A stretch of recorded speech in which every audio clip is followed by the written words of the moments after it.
नमस्कार बच्चों, स्वागत है आप सभी के आपके अपने YouTube चैनल पे। ओके, कैसे हैं? ओके, परीक्षा की तैयारी सही चल रही है ना?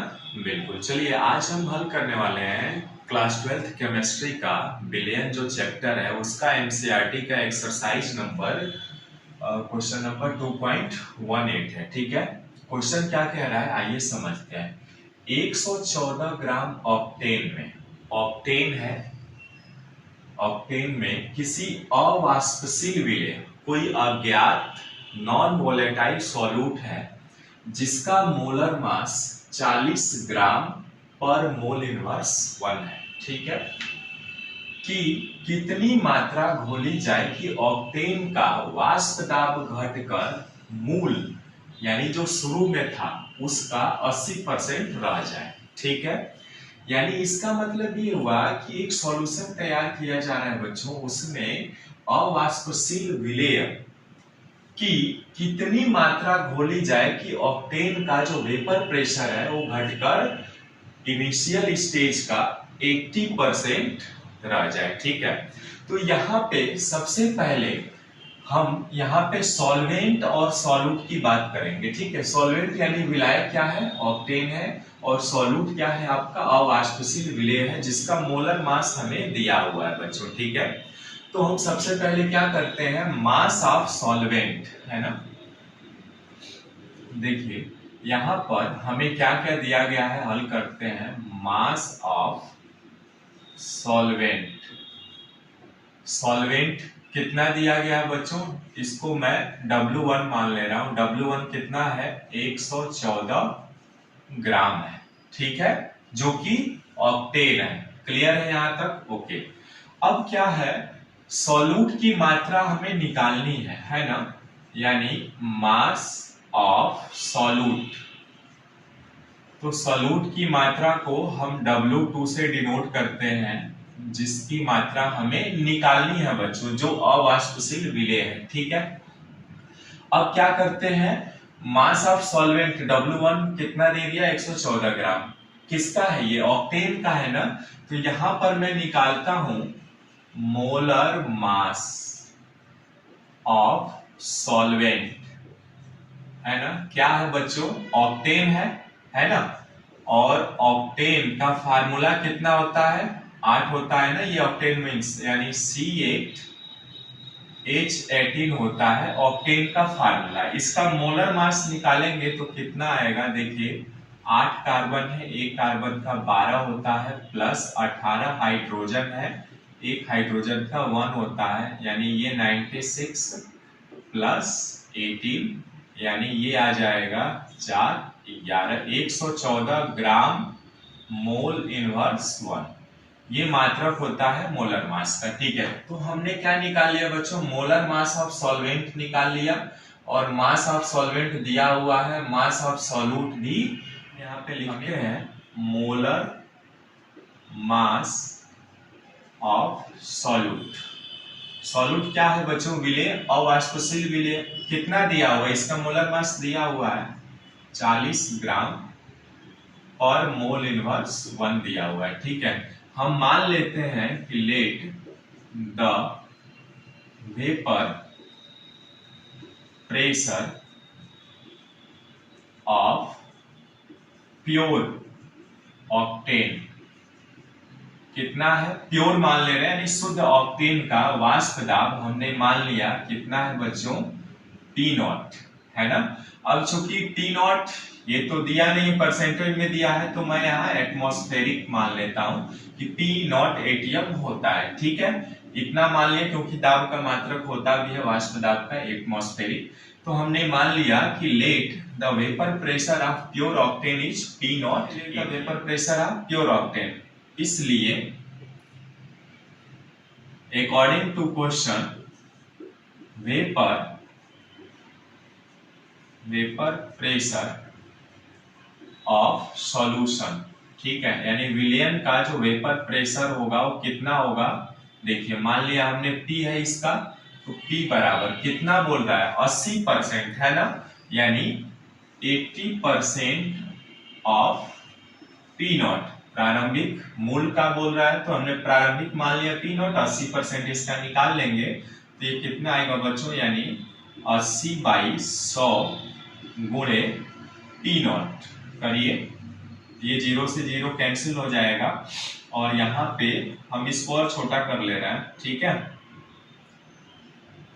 अब देखिए भाग देंगे 10 से, तो ये आ जाएगा आपका 0.8 P0 ATM, ठीक है। एटमॉस्फेरिक प्रेशर मैंने मान लिया इसका भी, ठीक है।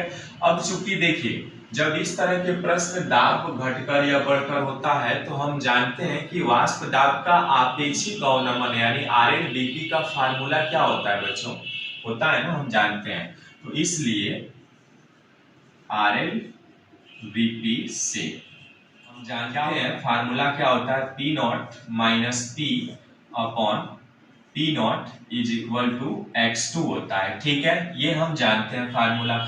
X2 क्या है, मोल अंश है, तो X2 को हम लिख सकते हैं N2 प्लस N1, ठीक है, लिख सकते हैं, क्योंकि N क्या है, मोलों की संख्या है, N2 जो N2 N1 है ये मोलों की संख्या हो गई। अब यहाँ पर N को चूंकि हमें W1 मोलर मास और मास में निकालना है तो हम जानते हैं, इसको और आगे बढ़ाएंगे तो इसका फार्मूला होता है बच्चों, क्या होता है, P0 माइनस P बटे P0, ठीक है। P0 is equal to N2 को मैं लिख सकता हूं W2 अपान M2, ठीक है, और इसको भी लिख सकता हूं W2 अपान M2 प्लस N1 का मान है W1 अपान M1, ये लिख सकता हूं। अब मान रख देता हूं मैं इसमें, ठीक है। P0 का मान कितना है बच्चों, P0 का मान तो P0 ही है, ठीक है ना। P0 माइनस P का मान कितना है, देखिए आपने निकाला है, ये P का मान, ये P ही तो है, P बराबर 0 पॉइंट यहाँ पे दिया गया है 0.8 P0, ठीक है, बटे P0 का मान P0 ही है तो P0 ही रहने देते हैं, ठीक है। W2 का मान तो हमें निकालना है बच्चों, ठीक है। M2 का मान हमें सॉल्वेंट जो है ये आपका M1 हो गया है ना, ये M1 हो जाएगा, M1 का मान, और सॉल्यूट यानी M2, ठीक है, सॉल्यूट। तो W2/M2 यानी 40 बटे, मात्रक नहीं लिख रहा हूं, लास्ट में एक ही बार मात्रक लिख लेंगे, ठीक है, बटे W2 का मान तो निकालना है बच्चों, M2 का मान आपके पास है 40 प्लस W1 का मान हमें दिया हुआ है 114 बटे M1 का मान भी दिया हुआ, निकाला है आपने 114, ठीक है। अब देखिए 114 से 114 कट जाएंगे, ठीक है, ये घटाएंगे आप, ठीक है ना। तो ये P0 में से देखिए यहाँ कुछ नहीं है तो 1 है, यानी 1 में से 0.8 घटाएंगे तो ये आ जाएगा 0.2 P0 बटे P0, ठीक है, आएगा ना। घटाना कैसे है पता है ना आपको, 1.0 लिख लिया हमने, ठीक है। घटाना कितना है, 0.8, घटाइए, 10 में से 8 जाएगा 2, दशमलव हो जाएगा ये, तो ऐसे घटाते हैं बच्चों, ठीक है। 0.2 P0 बटे P0 is equal to W2 अपान 40 बटे, यहाँ 1 होगा यानी W2 बटे 40 प्लस 1 हो जाएगा, ठीक है। अब आइए आगे हल करते हैं, ये P0 से P0 कैंसिल हो जाएगा, यानी ये आएगा 0.2/1 इज इक्वल टू, अब देखिए यहाँ पे इसको सरल करेंगे, W2/40 बटे 40 एलसीएम हो जाएगा बच्चों, यहाँ पे आ जाएगा W2 प्लस 40 का गुणा हो जाएगा, ठीक है, एलसीएम ले लिया हमने। अब देखिए इसको आगे करेंगे तो 0.2/1 इज इक्वल टू, इसको मैं ऐसे भी तो लिख सकता हूँ, W2/40 है ना, इसको ये ऊपर ले चलेंगे तो पलट जाएगा, ये है ना 40 बटे W2 प्लस 40, ठीक है, कितना आया, 40 से 40 कैंसिल हो जाएगा, यानी ये बचेगा 0.2/1 is equal to W2 upon W2 plus 40, ठीक है। अब देखिए तिर्यक गुणा करा लेंगे, ठीक है ना, यानी W2 यहाँ गुणा कराएंगे तो W2 बराबर 0.2 का इन दोनों में गुणा होगा, 0.2 इंटू W2 प्लस 40, ठीक है। अब मल्टीप्लाई करा दीजिए, W2 इज इक्वल टू, गुणा कराएंगे इसमें तो 0.2 W2 प्लस ये गुणा कराएंगे तो 4 दूना 8, 80 हो जाएगा, एक अंक के बाद दशमलव है, इतना आ जाएगा। ठीक है, W2 को इधर ला रहा हूं मैं। ठीक है, W2 minus 0.2 W2 is equal to 8 बच गया। ठीक है, अब इसके आगे हल करता हूं मैं। ठीक है, इसके आगे हल करें, ये तो हटा देता हूं। ठीक है, आप जानते ही हैं W2 में से ये घटाएंगे तो ये कितना आ जाएगा बच्चों, ये आएगा 0.8 W2, ये आएगा आपका। देखिए एक में से जब 2 घटाएंगे, अभी यहाँ पे किया था ना आपने, तो 0.8 आ जाए, 0.8 W2 बराबर 8। ठीक है, या W2 बराबर 8 बटे 0.8। ठीक है, या W2 बराबर 8 बटे, ये 8 बटे 10 लिख सकता हूं मैं। ठीक है, या W2 बराबर, ये ऊपर चला जाएगा तो 8 गुणे 10 बटे 8 बचेगा, 8 से 8 कैंसिल हो जाएगा, यानी 10 ग्राम आएगा। W2 का मान कितना हुआ बच्चों, 10 ग्राम। यही आंसर हो जाएगा, क्योंकि ये पूछ रहा था कि उस अवाष्पशील विलेय की मात्रा बताइए हमें कितना आएगा, तो 10 आया, 10 ग्राम आया। आशा करता हूँ समझ में आया होगा। फटाफट स्क्रीनशॉट लीजिए, फिर आगे बढ़ते हैं। ठीक है, मिलता है फिर नेक्स्ट वीडियो में। नमस्कार।